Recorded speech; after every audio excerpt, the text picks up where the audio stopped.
I'm a friend of the show, Simon Fisher-Becker, and you're listening to Traveling the Vortex. Traveling the Vortex. Side trip.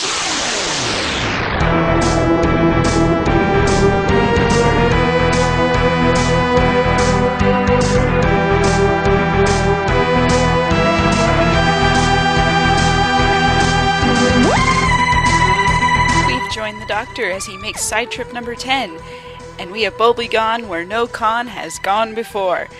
I'm Chrissy, and it is the end of day 3 of Salt Lake Comic-Con, and oh boy, it has been exhausting, but like I said, my first day, it's a good kind of exhausted.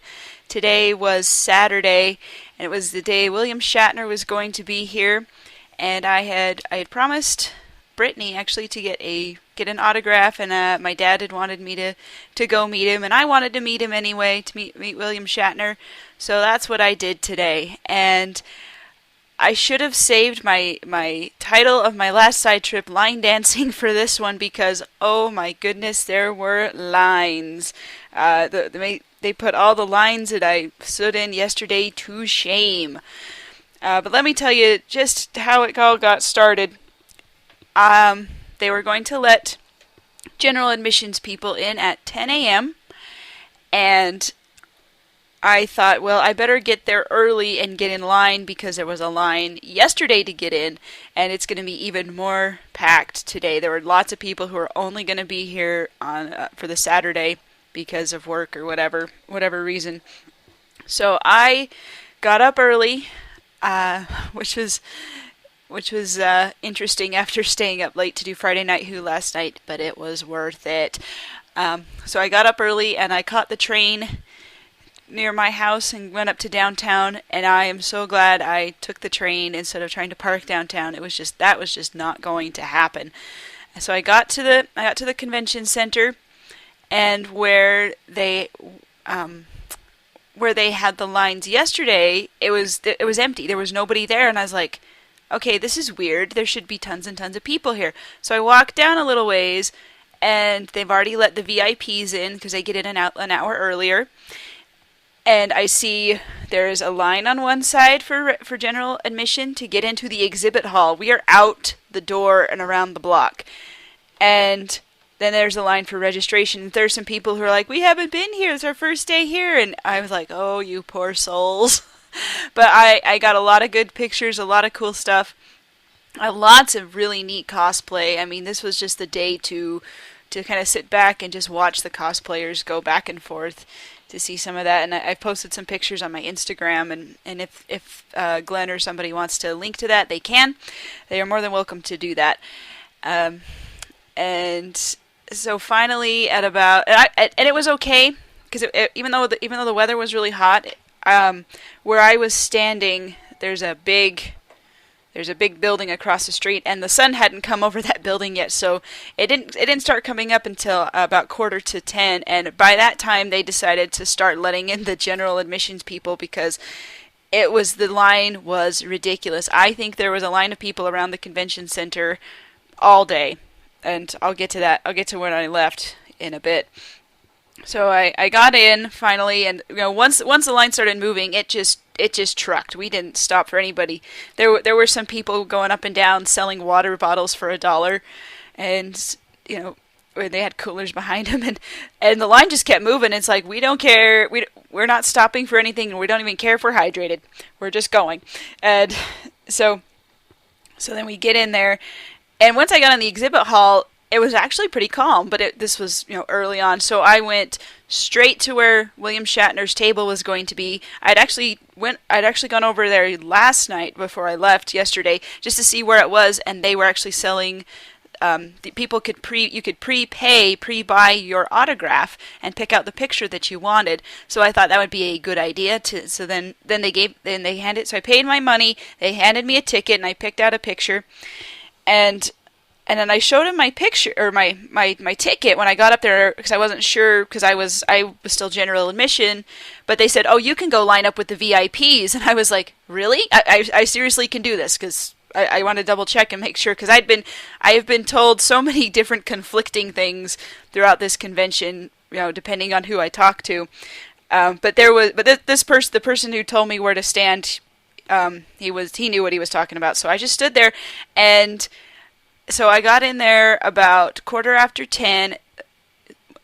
William Shatner would not be there until 10 to noon. So, but I was pretty well in the front, and then where Shatner's table was right next to where Stan Lee's table was, and Stan Lee wasn't there quite yet, but there was already a great big line for Stan Lee, and I was talking to some people in line, and there was this couple, and they were like veteran con goers. They knew what they were doing, and like they were talking about how they'd reserved a photo op with Stan Lee and William Shatner, but there was a cap on how many photo ops they were going to be able to do, and they got in right at the end, and it was like, oh, how is all this going to work? And so we were just kind of talking about our general con experience, and everybody I talked to in line said, but they were all VIPs, so.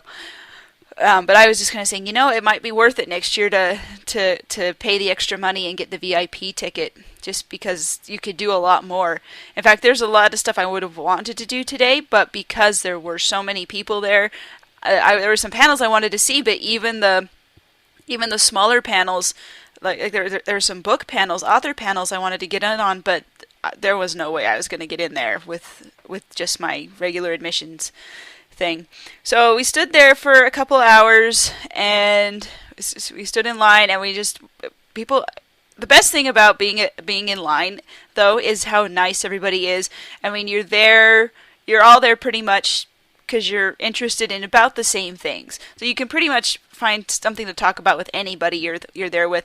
So even though it's standing in line and it sounds boring, it's actually kind of fun, because that's where you get to meet people and where you get to make friends and talk to people the most, and maybe make some connections and have some good discussions as well. And so that has been my takeaway from this, is the lines are just a part of the experience. So just talk to your neighbor and enjoy the con together. So it came time for William Shatner to be there, and he got there, and I was right in front of the table. Was what they had the table, and then they had the line kind of zigzag in front of it, so they could get in as much people as possible. And I had a picture just across the way of people who had not prepaid, who were not VIPs, and it was just this big mass of people. And I'm like, we were all like, I don't think they're all going to get in. So I was like, I was so glad I prepaid.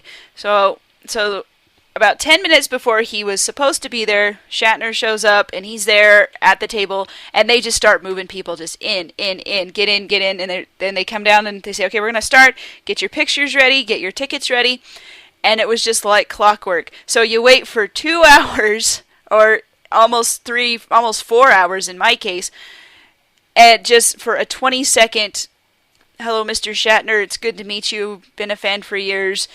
But he was really good. Even though he was signing, and it was a really quick sign, even though he was signing, he made a point to look up and talk to every single person who came by the line. It was just a few seconds.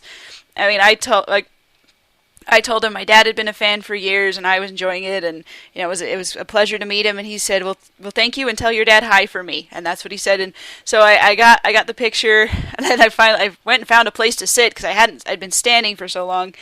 And then I went and found a place to sit down, take a few pictures of it, and say, "Hey, I got the autograph." Then I called my dad, or I texted my dad and said, "William Shatner says hi." And then my dad called me back and asked me about it, and I told him. And so it was really neat to do all that. And that was really all I wanted to get done today, was to meet William Shatner. And I did it. And I was done by 10 to noon, which was when the whole thing was supposed to start.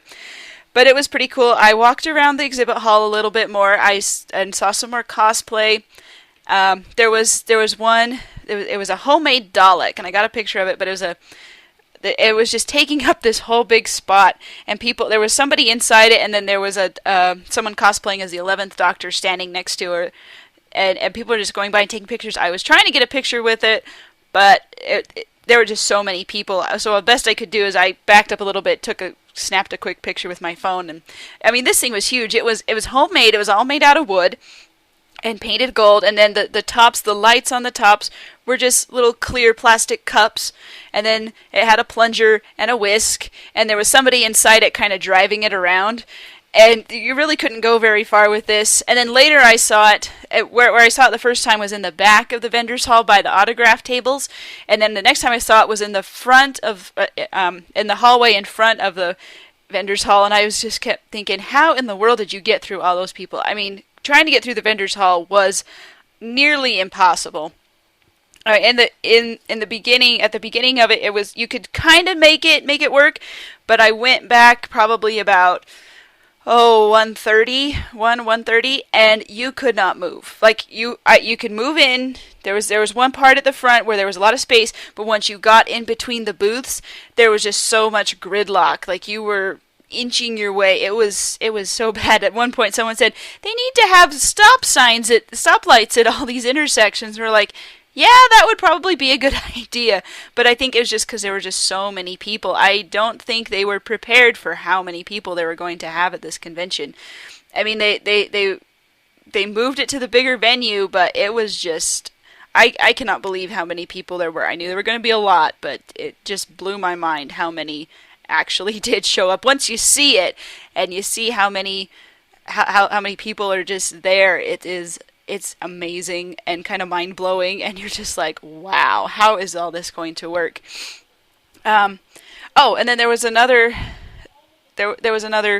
call for Doctor Who cosplayers to go back to the TARDIS, and when they made that call, this was earlier in the morning, right after I'd seen the Dalek the first time. I'm kind of going in a weird tangential direction here, so bear with me.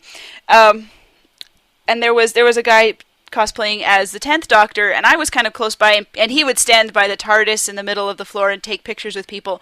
And I came up, and I had on my Gallifrey Time Lords shirt that has that looks like an NBA logo. And this guy, he was like playing the Doctor, like totally in character. And I came up, and I had my sonic screwdriver, I had my T-shirt, and I was like, "Can I get a picture?" He's like, "Yes, sure, you can." And he had the British accent. I'm not even going to try to attempt it because it's just, I'll butcher it.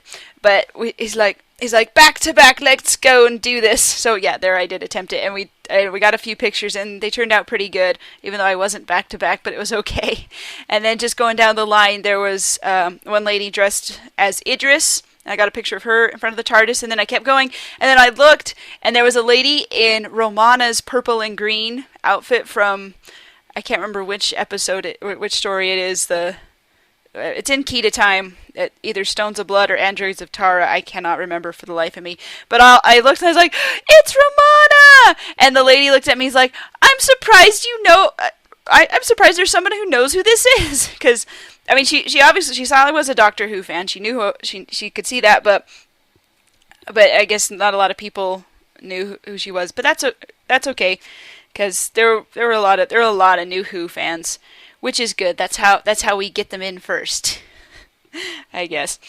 So after that, I went off to just kind of see what else there was. I was going to try to get into some panels, but it was nigh on impossible. There was no way it was even going to happen. So I went and found some lunch, realized I'd left my money back at home, because last night I went to go get some cash from the ATM, and I had it, but I left it in my other pocket. So, but I had a little bit, so I could get some lunch. But it was at kind of that point that I was like, maybe I gotta go home. But I kind of wandered around, got some more pictures of different cosplay, not just Doctor Who, and just different things going on. And most of the time, I just sat and I just watched people go back and forth and running around and just kind of talk to people and kind of just enjoyed the atmosphere. It's like first 2 days I got to do everything I wanted to do, and Saturday was just enjoying it, just being there. And I think that that kind of experience cannot be overstated enough. I mean, yeah, there's lots of things you want to see. There's a lot of people that you want to meet, but at some point, you just need to sit down and just take it all in, soak it all up, and just think, yeah, I'm here, I am at this event, and this is really, really cool.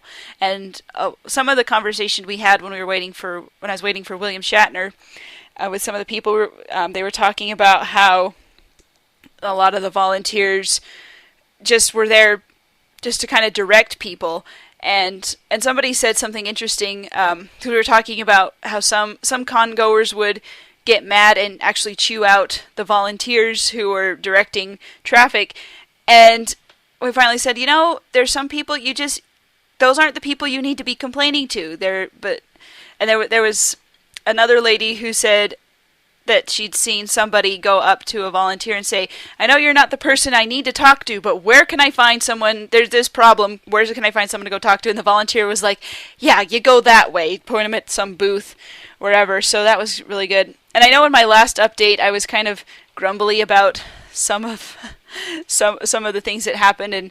And when I was reading Glenn's little blurb when he posted my update, I was kind of like, I didn't mean it to sound so like I was so upset about it. I mean, I was a little bit at the time, but I'm more willing to give the con organizers a lot of leeway, because this is a first-year con and they had no idea how big it was going to be. Like, we had people come in from Idaho and Colorado and Oregon, and I'm sure there's some from Nevada. I didn't hear anybody, but I'm sure there were some. But I mean, a lot of people, when I talk to people, they said, yeah, I would never ever go to San Diego Comic-Con, but this is close enough. I can come to Salt Lake. That's no big deal, because they were talking about how most of the big cons are on the West Coast, or on the East Coast, I mean. And we thought about it, like, yeah, Dragon Con's in Atlanta, and World Con, I guess, was in Texas, and there's a lot. You hear a lot about conventions back east, but we don't have a lot of real big ones in the West. San Diego's the obvious one, and I guess Denver has their own. In fact, that's kind of where the organizers of Salt Lake Comic-Con got a lot of their ideas, and they adapted them for this con. But there's kind of a learning curve, and I think they'll figure it out. And someone at one point said that this was almost as big as the Olympics, that we had the Olympics here about 11 years ago. So that's pretty huge. And they were thinking, like, maybe they should get someone who helped organize the Olympics to come help them organize Comic-Con, because it was, I really cannot believe how crazy this was. But it's a good kind of crazy, and they were talking, a lot of people were talking about the records that this had broken, and it was the fourth largest inaugural convention. It might even end up being the third largest for it being a first-year con. Some people were saying it's the biggest convention or conference that's ever been held in Utah, which is huge, because every year we have the Outdoor Retailer Convention, and that's, everybody, drops whatever they're doing and caters to the Outdoor Retailers Convention, and we're like, yeah, I think Comic-Con's going to be your big seller now, or, it's going to be another big seller for the state and for the city. So I don't know.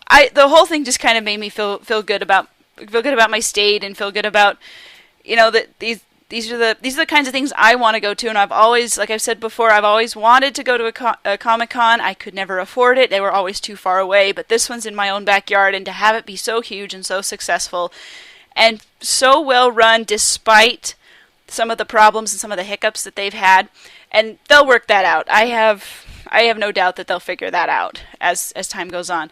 So I am nothing but complimentary to them. But when, I do have a few suggestions for improvement. So when the feedback form comes around and they say, leave us a comment or leave us whatever, I'll tell them that. But other than that, I have the utmost praise for them, and I'm so glad I got to come to do this. And I'm glad. I think it's going to be a success. It's going to be an annual thing, and it's going to be fantastic. And now I know how it all works, and I actually got it right the first year. Is come Thursday, come Friday, do stuff Saturday morning, but by Saturday afternoon, there is no way you can do very much unless you have the gold platinum VIP ticket that fast tracks you to everything. Because other than that, you're just going to be standing in lines, or you're going to be stuck in gridlock in the exhibit hall.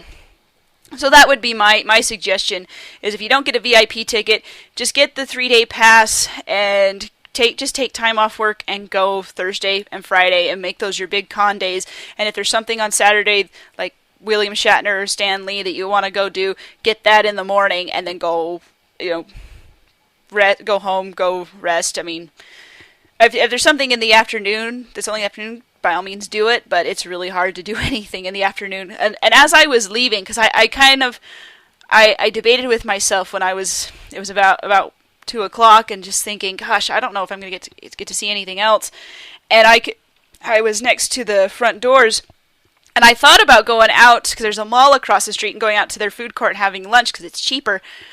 But there was just a huge crowd of people in front of the door. Even people that I could see they had wristbands for general admission, and they were not letting people in because the building was at capacity, and it was a fire hazard and a lot of other things. And they sold out the con, and there were just people, and it was there were people down around the block as I left and heading down back to the train station to go home. The line just wrapped around and down the block, and this is a really big block. I mean, the convention center takes up one whole city block, probably 2 whole city blocks, and then there's it's called the Bravenel Hall, where the Utah Symphony plays. I think they still play there. And that's all like on the same block, and so this huge arena and symphony hall take up this whole block, and there were people just winding around the block, and I was like, and the people on the end, I'm like, I don't think they're gonna get in, and you could tell they had come for Comic-Con, they had come in costume, but they seemed to be doing okay. I couldn't tell. It was getting a little warm outside though, but I'm just glad that we got to do this. So those are all my experiences on Comic-Con. I'll probably post some more on my blog. Those are just the ones I thought of. And then after I got off last night, after I finished my update, I thought of some more stories. So look on my blog. There'll be a link in the show notes, but it's cjsnotebook5.blogspot.com. And I'll also post links to it on Twitter at wildcat_media, and also links on my Tumblr, which is wildcatmedia.tumblr.com. But I just want to send a big thank you to Glenn, Sean, and Keith for letting me take over the Vortex for these 3 days to do these updates. It's been a real pleasure, a real honor, and just a lot of fun. And I'm so glad I got to do this. And I just want to thank them for allowing me to have some space on their website, on the podcast, to do these updates. I hope you've enjoyed them. If you have, please let me know through Twitter or any of those other places that I mentioned earlier. And keep traveling the Vortex. Keep whatever it is you keep doing, just keep doing it.